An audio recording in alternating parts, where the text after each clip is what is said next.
Sejam todos muito bem-vindos à nossa casa. Que a paz e o amor do Mestre Jesus se faça neste ambiente e que possa envolver a todos nós, encarnados e desencarnados. Vamos ler a mensagem para prepararmos os nossos corações, os nossos sentimentos. Assunto de liberdade. Para a liberdade foi que Cristo nos libertou. Permanecei, pois, firmes e não vos submeteis de novo a jugo de servidão. Paulo, carta aos Gálatas, capítulo 5, versículo 1. Importante pensar como terá Jesus promovido a nossa libertação. O Divino Mestre não nos conclamou a qualquer reação contra os padrões administrativos, na movimentação da comunidade, nem desfraldou qualquer bandeira de reivindicações exteriores. Jesus unicamente obedeceu às leis divinas, fazendo o melhor da própria vida e do tempo de que dispunha em benefício de todos. Terá tido lutas, conflitos no âmbito pessoal das próprias atividades. Aflições, incompreensíveis, companheiros frágeis, adversários e perseguidores não lhe faltaram. Nada disso, porém, fê-lo voltar-se contra a hierarquia ou contra a segurança da vida comunitária. Por fim, a aceitação da cruz lhe assinalou a obediência suprema às leis de Deus.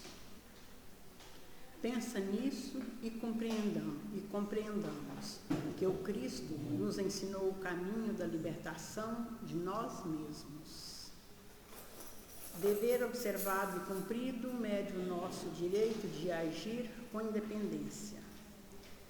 Não existe liberdade e respeito sem obrigação e desempenho.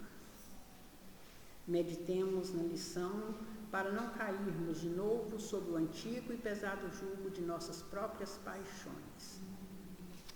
Às vezes a gente pensa que a liberdade ela não tem limite, mas bem disse aqui, não existe liberdade sem respeito e sem obrigação. Então, para que nós sejamos livres, nós temos também algumas obrigações a cumprir. A liberdade ela não é ilimitada e nem ao nosso bem-querer. A nossa liberdade termina onde começa a do outro, né? Então, vamos elevar os nossos pensamentos a Deus, nosso Pai.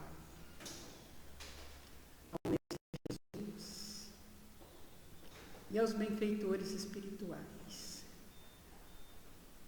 e rogando a tua proteção, Mestre amado, que o teu amor nos envolva, que nós tenhamos o discernimento, a boa compreensão da leitura das lições que aqui serão explanadas, e que, compreendendo, Mestre amado, possamos exercitá-las a cada dia, tornando pessoas melhores. Que não nos falte a coragem, que não nos falte a perseverança, para que possamos seguir os teus passos, Mestre amado. A cada dia, um pouco de nós. E assim, nós te agradecemos por esta oportunidade. A oportunidade de aprender, de amar e de servir. Fique conosco, Mestre amado, hoje e sempre. Que assim seja. Obrigada. Hoje, o nosso estudo de hoje, nós teremos na primeira parte o Livro dos Espíritos, que começa a partir da questão 405. E na segunda parte nós temos o livro, o Evangelho segundo o Espiritismo, iniciando o capítulo 2. Meu reino não é deste mundo. A primeira parte eu mesma vou falar e a segunda parte é o Edson.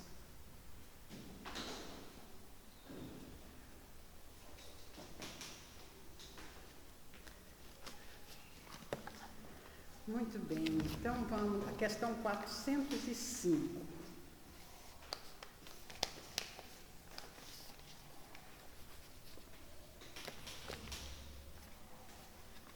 Na questão 405, Kardec pergunta: frequentemente se vê em sonhos, nós estamos falando ainda do sono e dos sonhos, né? A interpretação dos sonhos.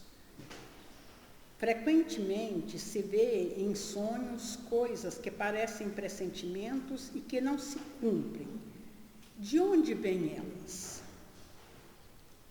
Vamos entender a pergunta. Ele pergunta, frequentemente vem coisas em sonhos, né, que a gente sonha, coisas que parecem pressentimento. Então, ele não está dizendo, nem cogitando, de que todo sonho seja um pressentimento. O que é um pressentimento? O pressentimento é sentir antecipadamente. Se nós admitíssemos que todo sonho é um pressentimento, nós estaríamos admitindo que tudo que a gente sonha vai acontecer. E não é bem assim. Então, tem coisas que parecem, mas não é. Então, ele diz bem, parece pressentimento, mas não se cumprem. Ou seja, a gente sonha alguma coisa que parece que vai acontecer, que pode acontecer, é possível de acontecer, mas que não acontecem. Então, é por isso que a gente vai procurar entender os sonhos, o significado desses sonhos, para a gente saber distinguir o que é um sonho, o que é um pressentimento, e os sonhos que pode acontecer, que seja realmente pressentimentos, e o que seja coisas da nossa imaginação. E aí eles respondem assim: podem cumprir-se para o espírito, se não se cumpre para o corpo. Quer dizer que o espírito vê aquilo que deseja porque vai procurá-lo. Então, tem coisas que ele está dizendo, os espíritos estão respondendo que pode ser que cumpre para o espírito e não cumpre para o corpo. Por isso que a gente não sabe, que a gente acha que não cumpriu, mas que cumpriu apenas para o espírito.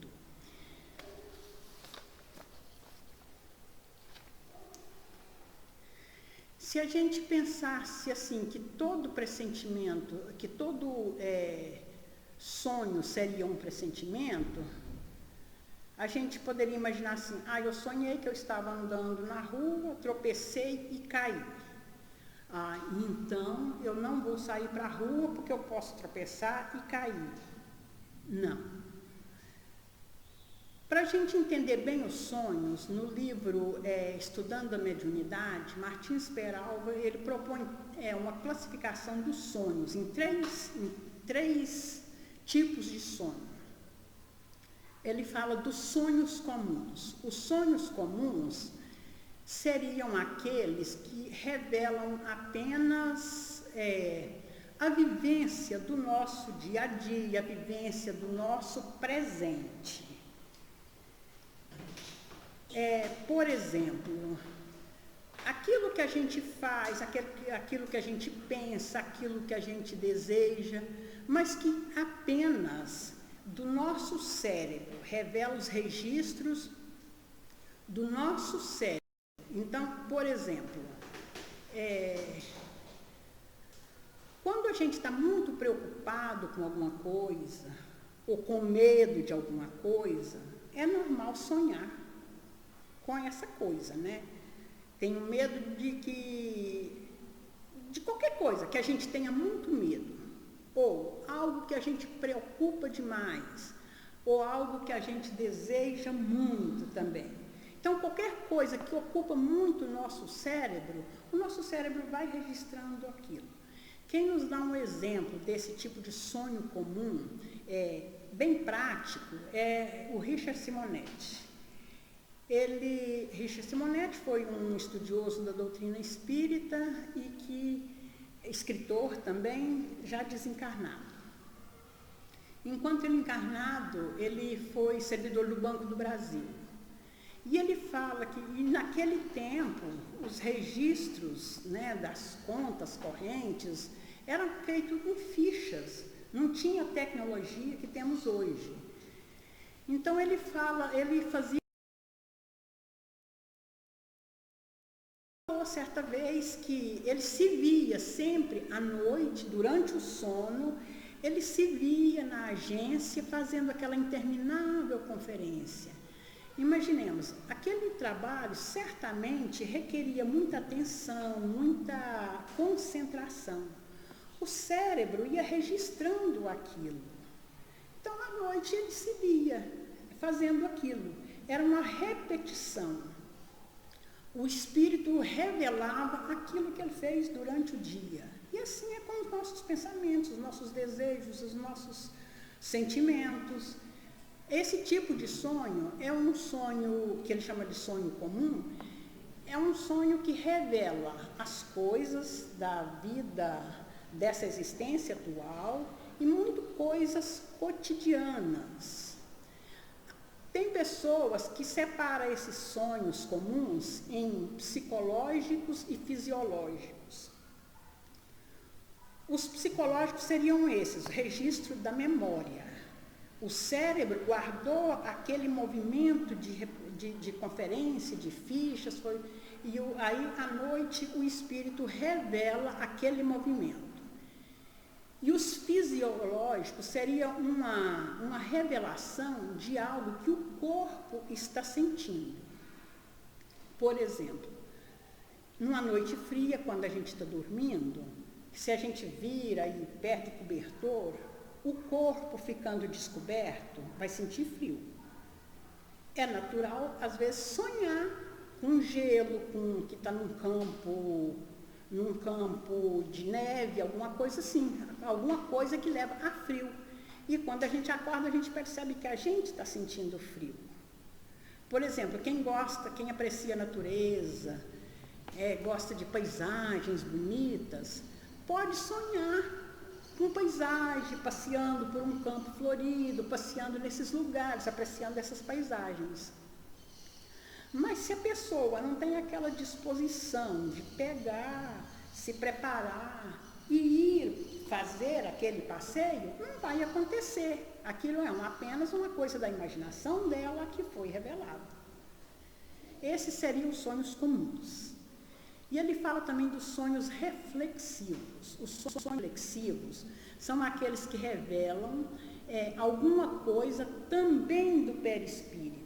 Revela coisas da vida atual, da vida dessa existência, mas revela também, às vezes, coisas de outras existências.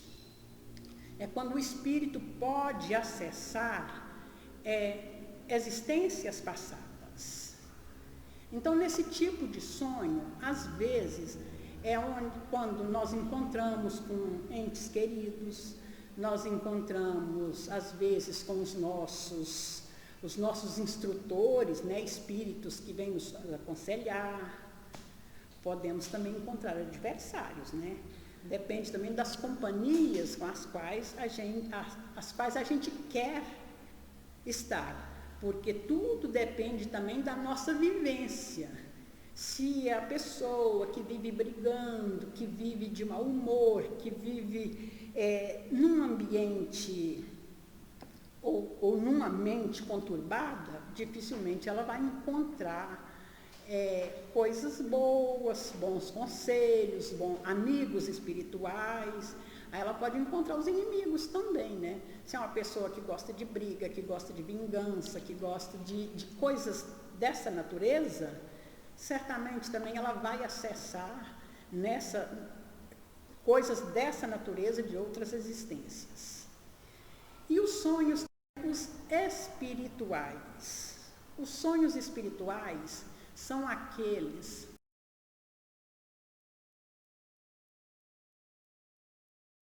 espírito. Ali no início, na questão, ele falou, às vezes acontece para o espírito, se não acontece pelo corpo, se não se cumpre para o corpo, para o espírito, para o corpo, porque às vezes cumpriu só para o espírito. Então, são sonhos que o espírito que vive aquele momento. O corpo não participa de nada, é um sonho apenas do espírito, vivência do espírito. Então tem a sua importância. Desses sonhos a gente não vai lembrar. E tem a sua importância e tem a sua finalidade. Por que a gente não lembra? Porque a gente pode acessar coisas que às vezes não nos favoreçam. Ou se a gente acessa coisas que sejam muito boas, às vezes pode até dar desânimo de voltar. Vamos imaginar, por exemplo, uma mãe que em sonho ela encontra um filho que desencarnou numa situação de muita dor, de um acidente, que tenha sido uma separação marcada pela dor. Naturalmente, essa mãe vai sentir um prazer enorme em encontrar esse filho.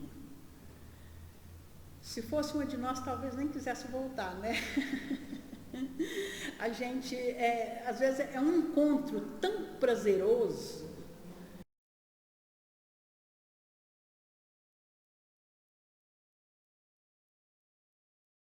Às vezes, não tivesse nem ânimo de continuar, né? Nossa, mas eu tive um momento tão bom, foi tão bom e eu quero voltar. Às vezes,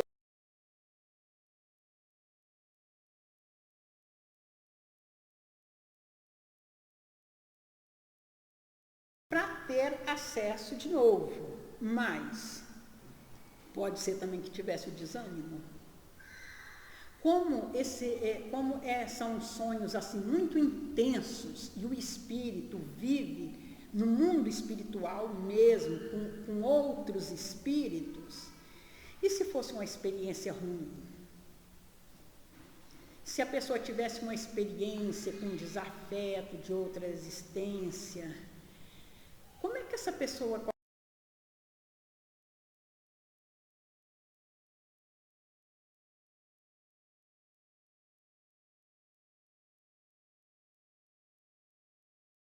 necessidade, a espiritualidade vai nos intuir, vai nos lembrar, vai nos auxiliar no que é que esse sonho, o que esse sonho pode nos ajudar.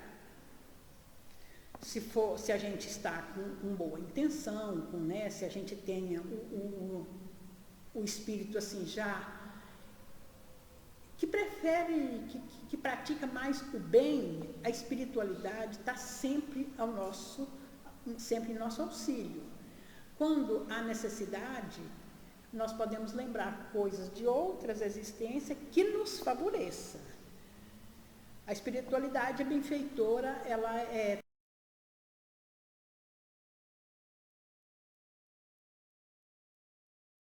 nos prejudicar, se é uma experiência que nos instiga ao ódio, a sentimentos ruins, a gente não vai lembrar. Para que a gente não caia, ou seja, a gente não piore o estado que a gente está hoje, né? Então a gente precisa estar sempre voltado para o bem, pedindo sempre o auxílio dos bons espíritos. E como é que a gente vai ter esse acesso às coisas boas ou às coisas ruins? Depende da nossa conduta. E como já foi falado aqui, os nossos irmãos que nos antecederam,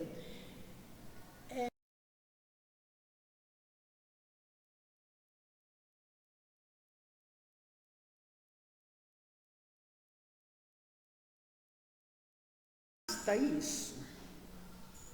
Basta que na hora de dormir eu faça uma prece, peço boas companhias, peço bons conselhos, peço proteção, peço para, às vezes, poder encontrar entes queridos que já estejam no plano espiritual. Aí basta eu fazer uma prece e pedir isso? Não, depende da nossa conduta, né? Isso é a nossa vivência, é a nossa vida. Porque se eu vivo um ambiente conturbado, um ambiente desequilibrado, apenas pedir na hora de dormir, não é que os espíritos vão nos atender. Se a gente acorda também, se a gente vive naquele ambiente, e se a gente acorda já pensando também naquela vida conturbada que a gente leva, a gente não vai ter um bom sono. E como é que a gente sabe que a gente sonhou com coisas boas, que a gente teve bons encontros ou maus? A gente não lembra do sonho, mas tem a percepção. Quando a gente acorda bem, tenhamos certeza que nós tivemos bons encontros no mundo espiritual. Mas tem dia também que a gente não acorda muito bem, né?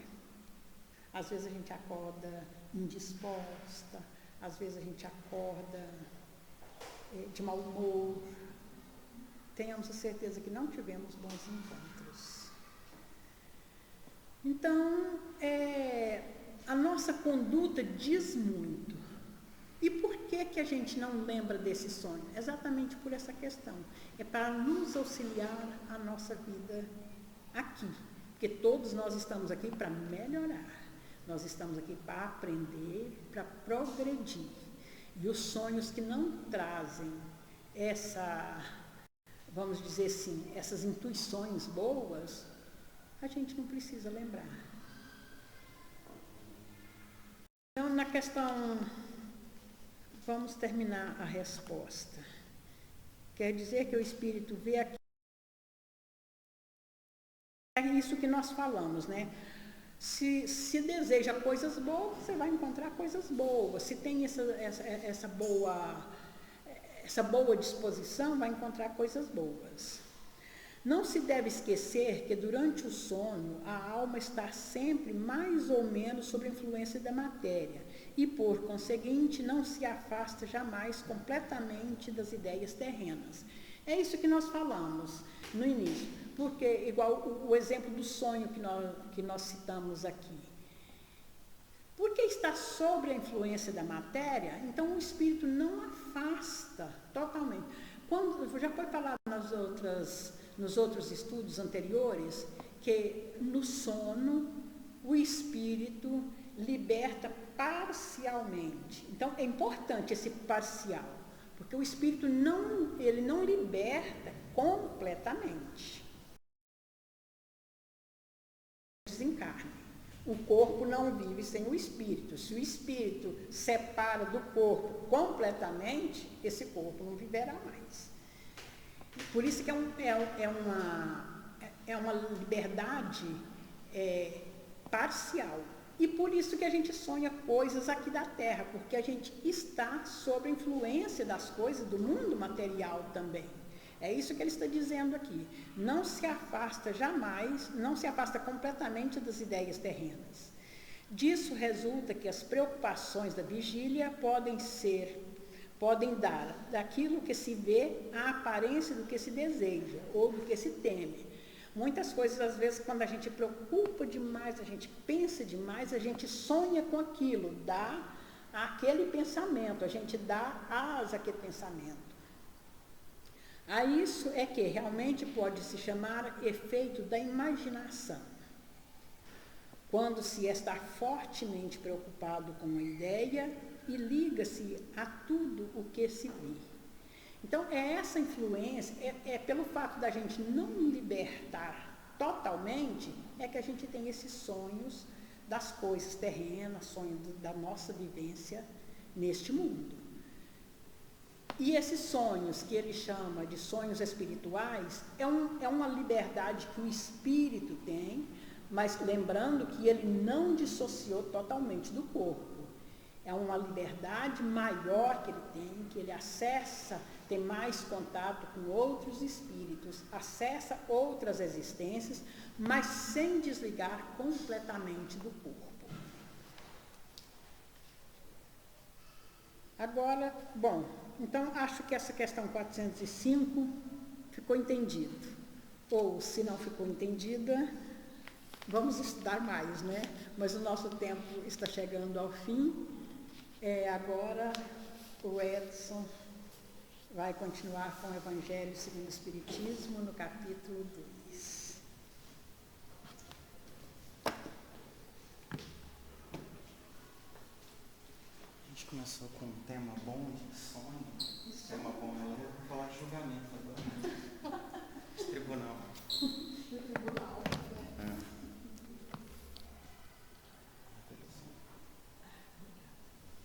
Boa tarde a todos, sejam bem-vindos. No capítulo 2, nós vamos estudar hoje os itens 1, 2 e 3, né, do Evangelho segundo o Espiritismo. Neste capítulo a gente fala de o meu reino não é deste mundo, e nos itens de 1 a 3, Kardec fala da vida futura, né? O nosso objetivo hoje com esse estudo é entender um pouquinho a diferença entre a vida material, que é abordada nesse trecho que a gente vai ler do Evangelho de João, e o que Jesus tenta nos ensinar da vida futura e do verdadeiro reino dos céus.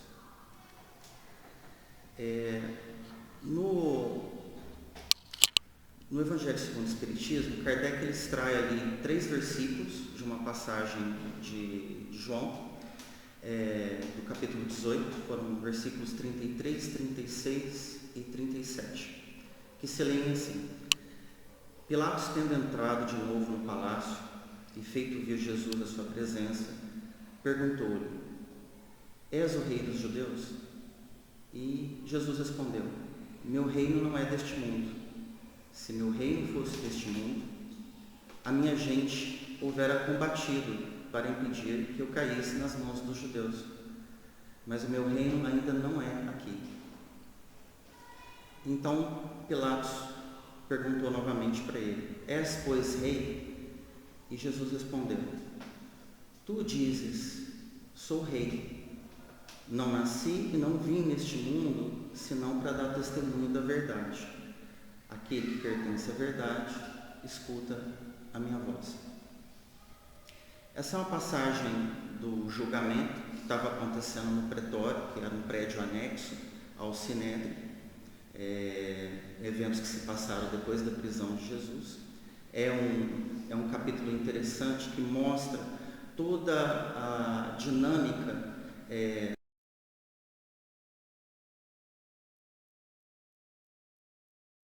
estava tentando ali levar Jesus para ser julgado, porque naquela época, nos costumes judaicos, eles não poderiam tomar ação direta de violência contra Jesus. Eles estavam fazendo dessa forma, apresentando ele ao Império Romano, para que o Império Romano tomasse as medidas que eles não poderiam tomar. E Pilatos, ele foi bastante hesitante em proceder com isso, tanto é que quando ele descobriu que Jesus era galileu, ele tentou levar a questão para Herodes e depois acabou voltando para ele. Ele ainda assim, como a gente já sabe na Bíblia, levou essa decisão para o povo judeu para escolher entre Jesus e Barrabás. Eles escolheram Jesus para ser crucificado e Barrabás para ser liberto. E esse contexto, esse julgamento em si, ele foi abordado em outros evangelhos. A gente tem ele no Evangelho de Mateus, temos ele sendo descrito em Marcos e sendo descrito em Lucas, dada essa importância, né? Que a gente pode dizer que é um dos maiores julgamentos que a gente já teve na história. E no Livro dos Espíritos, na questão de 1018, quase no final do livro, Kardec elabora uma pergunta, onde ele fala o seguinte: em que sentido se devem entender as palavras do Cristo, meu reino não é deste mundo, nessa inquisição com Pilatos? E o Espírito responde: o Cristo falava em sentido figurado, queria dizer que o seu reinado se exerce unicamente sobre os corações puros e desinteressados. Ele está aonde quer que domine o amor do bem. Ávidos, porém, das coisas deste mundo e apegados aos bens da terra, os homens com ele não estão. Então, quando a gente volta para esse trecho bíblico, a gente vê muito o choque de duas perspectivas.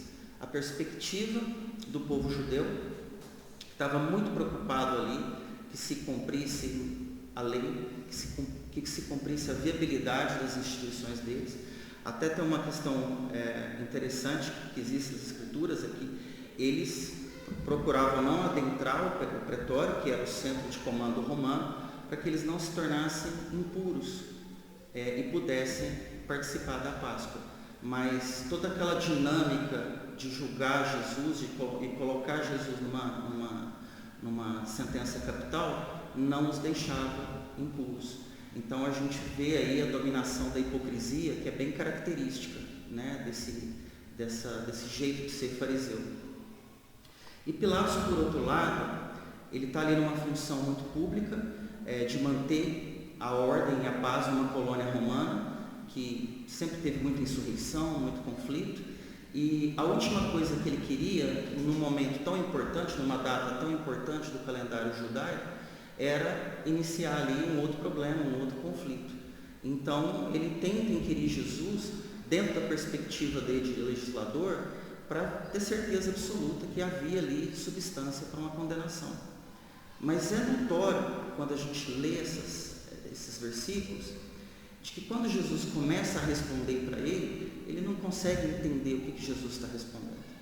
E é por isso que, tecnicamente, ele não vê culpa e ele devolve Jesus ali para os judeus, dizendo: eu não vejo culpa nesse homem. Né? Mas ele não estava ali captando o que Jesus realmente queria ensinar. A perspectiva dele era completamente terrena. E, nesse sentido, a gente acaba tendo um pouco de Pilatos em cada um de nós. Porque, estando aqui num planeta de prova e expiação, o tempo todo a gente vai ter as questões terrenas influenciando bastante as nossas atitudes, os nossos pensamentos. Né? Então, Jesus, através desse momento, né, tão crítico, ele ali, pelo testemunho e conduta dele, ele também está nos ensinando. Tem um volume, um conteúdo de mensagem muito grande nessa breve troca entre ele e Pilatos. Kardec, nesse capítulo, ele aborda a reflexão da vida futura como um ponto central, um ponto-chave dentro da proposta desse estudo do Evangelho segundo a ótica espírita. Porque é apenas através da compreensão de uma vida futura, de uma continuidade, que nos dá esclarecimento para que a gente comece a entender tudo que se passa no nosso cotidiano, as injustiças, os obstáculos, ou as questões que, às vezes, dentro da nossa capacidade limitada, não estabelece uma lógica. Né?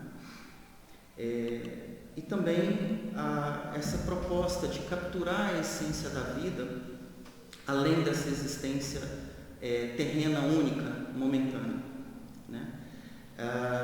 Essa escolha de Kardec por esses 3 versículos em particular é justamente para a gente perceber ali o tanto que era oposto a visão que Pilatos tinha do que estava acontecendo naquele momento e que era o papel dele ali, e a visão de Jesus. Porque quando Jesus, uma autoridade planetária, um ser perfeito, se coloca ali naquela situação de humildade, a ser julgado pela autoridade de Pilatos, ali também ele está dando testemunho para todos nós dos valores de humildade que ele vinha pregando até então, que a gente deveria seguir. Né? Então, ou seja, não é apenas por palavras, é na atitude também. E em todos os momentos, quando ele responde, não de forma desafiadora, mas falando do testemunho de verdade. Ou seja, ele estava ali naquele momento, não preocupado com a liberdade, não preocupado com o que poderia acontecer com ele, mas sim tentando comunicar, apesar dele saber que Pilatos não ia entender, né? As pessoas, os judeus, os fariseus que estavam ali não iriam entender, mas ele manteve fiel ali o compromisso dele de trazer esse testemunho. Os judeus daquela época, eles tinham uma visão de muita casualidade em cima das leis que foram deixadas por Moisés. Então eles tinham uma significância muito clara de obedecer às leis de Deus por conta de castigos, de benefícios, de guerras que poderiam ser ganhas, de benevolências que poderiam ser obtidas para suas famílias, se os mandamentos de Deus fossem observados. Eles acreditavam em anjos, né?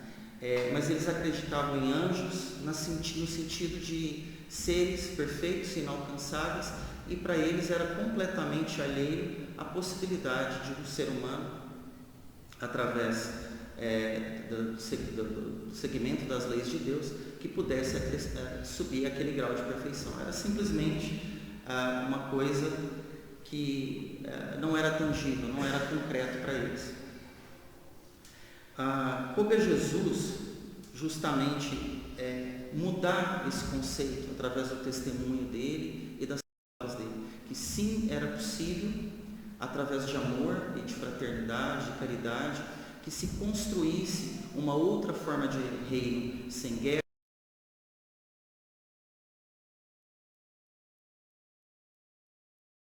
A busca desses valores de amor e de fé, o seguimento, o cumprimento das leis de Deus, eles já aconteceriam de forma ampla e de forma duradoura, que não era necessário ali aquele cumprimento dogmático ou técnico da lei. Porque como a gente começa a ver desde o início do capítulo, eles estavam muito mais preocupados em seguir a ritualidade e de combater ali o Cristo, que trazia um questionamento, uma quebra de paradigma muito grande para o poder, que o Sinédrio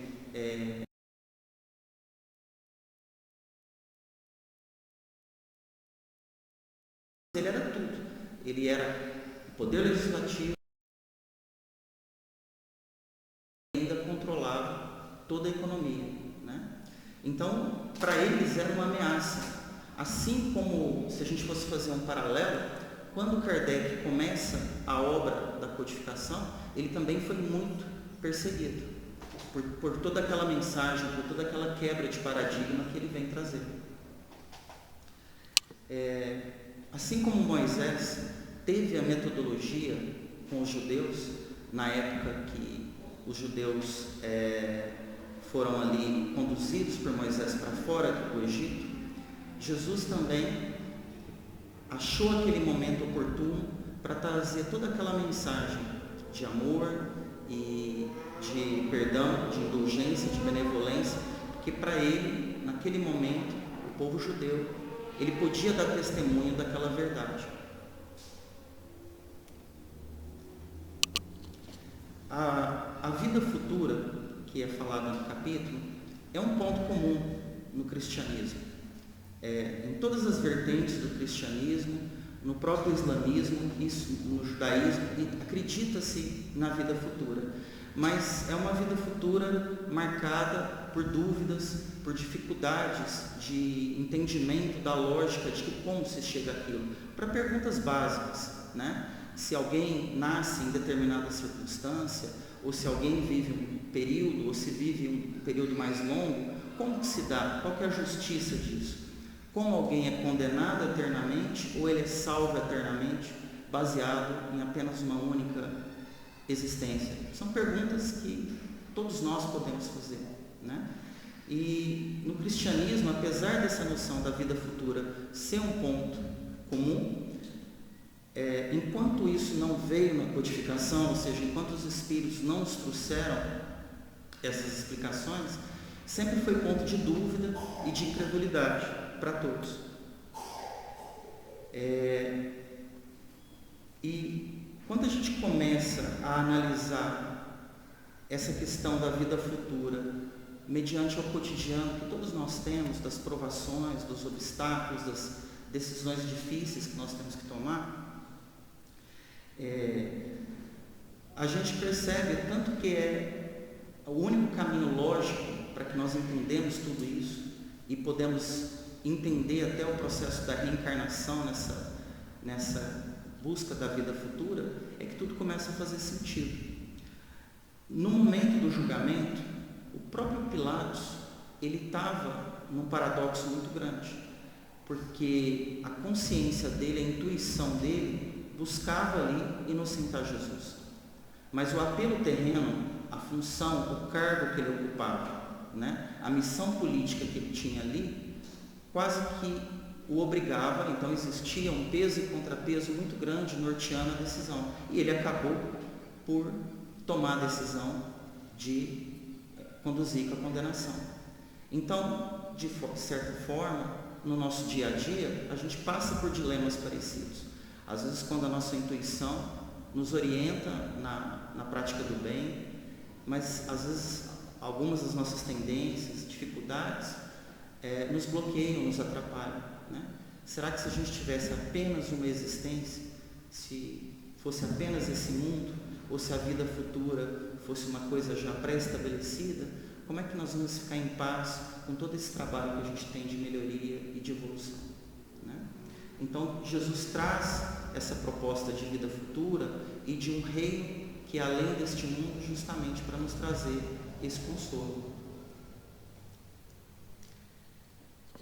Tem uma passagem de João também que seria importante a gente ler, que também é em outro capítulo, mas está bem sintonizado com isso, que é no capítulo 14, a partir do versículo 15, que é dito o seguinte: se me amais, guardai os meus mandamentos, e eu rogarei a meu Pai, e ele vos enviará outro Consolador, a fim de que fique eternamente convosco, o Espírito de verdade, que o mundo não pode receber, porque não vê e absolutamente não o conhece.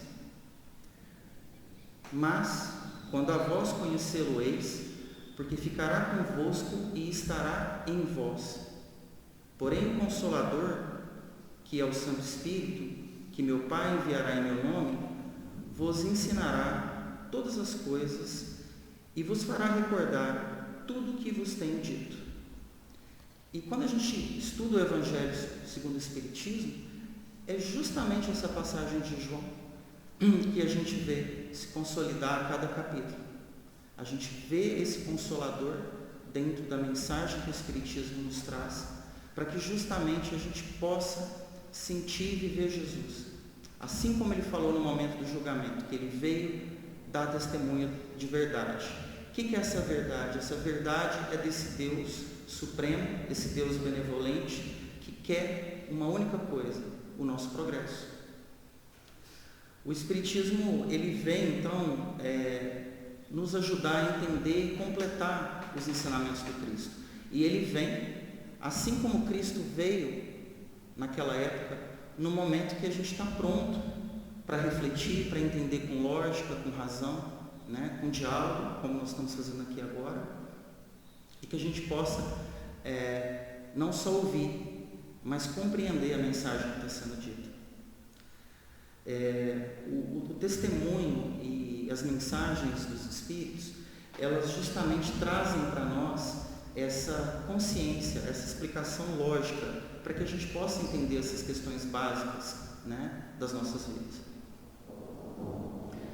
A descrição que é feita dos Espíritos, pelo nível de detalhe, pela coerência, né, que é dito, porque a gente nota que a coerência é uma força dentro dessa mensagem de verdade que o Cristo fala.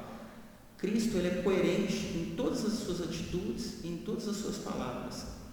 Quando ele ali fala que se o reino dele fosse deste mundo, ele teria ali as pessoas dele lutando para que ele não fosse entregue aos judeus. E por que ele não teve? Porque o próprio julgamento e aquela própria circunstância de ser julgado e crucificado era uma ferramenta para o trabalho do progresso, para que todos nós pudéssemos evoluir com aquilo. Então, quando a gente vê essa questão da coerência de Jesus e vê isso também, essa coerência no trabalho de Kardec, nas mensagens dos Espíritos, a gente vê a seriedade e vê o porquê que era necessário que a gente percebesse essa vida futura de uma maneira que ela ficasse mais explicável dentro dos fatos da nossa rotina, dos fatos que a gente tem contato direto. Os ensinamentos desse estudo, né? Se a gente pudesse fazer um resumo, é muito em nos ajudar a separar as perspectivas. Isso é o princípio, né? Quando a gente lê Jesus conversando com Pilatos, a gente tem que entender que ali, em momento algum, Jesus está deixando, apesar dele estar encarnado, ele não está deixando qualquer aspecto terreno dominar a agenda do que ele está tentando construir para nós ali, né?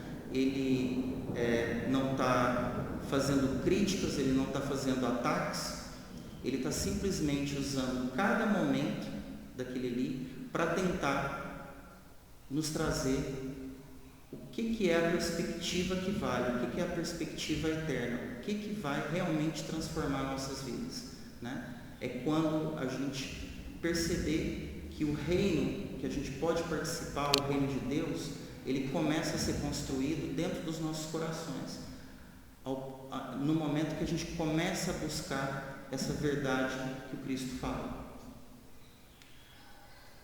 Jesus, nesse testemunho dele de humildade, né, porque essa humildade, essa indulgência que ele tem ali durante esse julgamento, com essa autoridade terrena, ele conseguiu ali cumprir o seu objetivo maior, de mostrar ali para nós, mesmo no momento, vamos tentar nos projetar na situação do Cristo, que a gente está ali no julgamento, na iminência de sofrer uma condenação de pena de morte. Será que nós teríamos esse compromisso, essa firmeza, essa resiliência de ainda assim cumprir nossa missão, de ainda assim manter nossa serenidade, manter a nossa lealdade à mensagem, ao testemunho que a gente veio trazer? Esse é um ponto de reflexão. E a tentativa ali de Jesus de trazer para todos nós a quebra desse paradigma do que é reino, né? Reino não é aquela concentração de poder, de militarismo, de poder bélico, não é isso. O reino que Jesus quer mostrar ali é um reino que transcende, que ele é perene, que ele é duradouro. Porque se ele ali naquele momento conseguisse que todas aquelas pessoas cumprissem a mensagem dele, a verdade que ele estava trazendo de amor e perdão e benevolência, o paraíso já começaria aqui na terra, né? O reino dele já começaria a existir entre nós. E a questão também de que em momento nenhum, né, pelo que a gente estuda nesses primeiros 3 itens, ele se adequou a qualquer comportamento terreno, a qualquer conduta terrena. Ele se manteve ali coerente o tempo todo, até o fim. A gente precisa também fazer a consideração dos valores de humildade que esses 3 itens do 2º capítulo nos trazem, né? Essa figuração de Jesus ali sendo duplamente subjugado pelos judeus e pelos romanos nos passa muito essa ideia de humildade, dessa conduta moral do Cristo, né? De em momento nenhum se furtar a ter peso de poder ou ter demonstração de poder, né? Se aquelas pessoas não tivesse sido permitido a elas, pelo um plano superior, que tivessem poder sobre Jesus, Jesus certamente não estaria ali naquela condição. Se Jesus estava ali naquela condição, é porque um poder superior permitiu que aquelas pessoas subjugassem Jesus. E ele, nessa evolução moral de espírito puro, ele entendia perfeitamente aquela situação. Eu queria ler um trecho até de um estudo que a gente já trouxe aqui anteriormente, que fala muito propriamente dessa questão de humildade. A humildade é a virtude que reprime em nós o orgulho, é a disposição moral que nos lembra a nossa fragilidade, sem nos rebaixar, a tendência do nosso coração, do nosso espírito, para combater nossos sentimentos de vaidade. A humildade, enquanto virtude, é, por assim dizer, a perfeição da modéstia.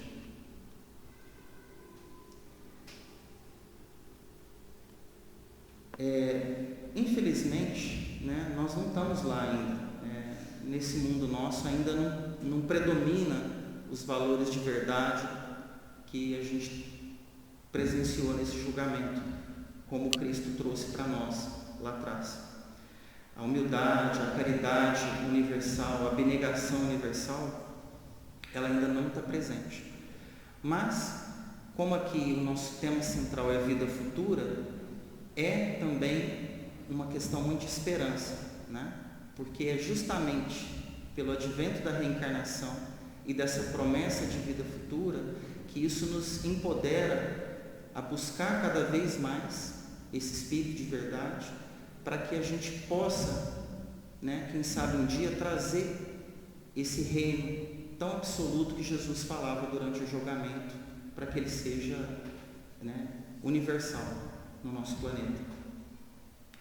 O Evangelho, ele nos mostra que o progresso, que o crescimento e a nobreza não estão na matéria, até porque a gente bem sabe que o poder é transitório. Nós não temos mais aqui o poder romano, nós não temos nenhum império que perdurou além da mensagem que Jesus nos trouxe, né? E isso mostra para nós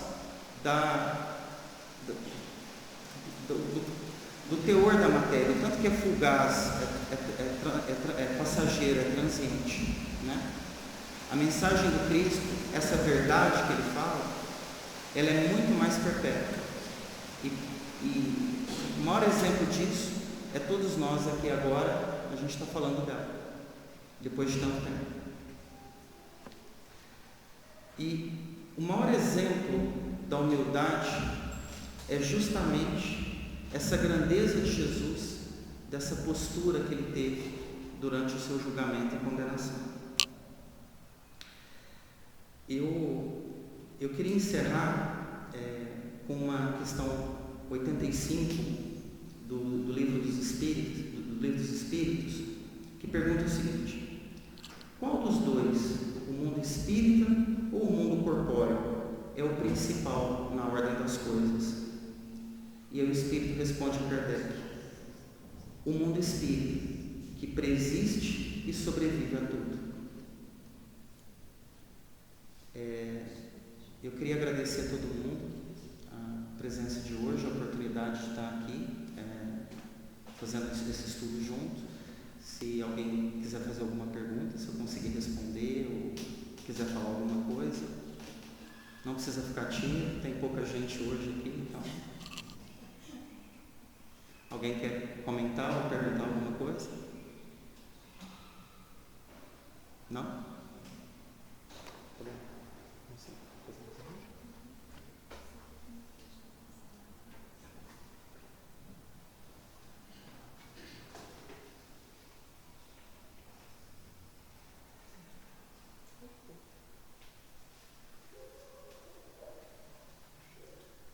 Então, nós chegamos ao final da nossa reunião. Fabiana vai fazer a prece final, o passe coletivo, como sempre. E nós agradecemos a presença de todos vocês, desejando uma boa tarde, uma boa semana e até o próximo domingo.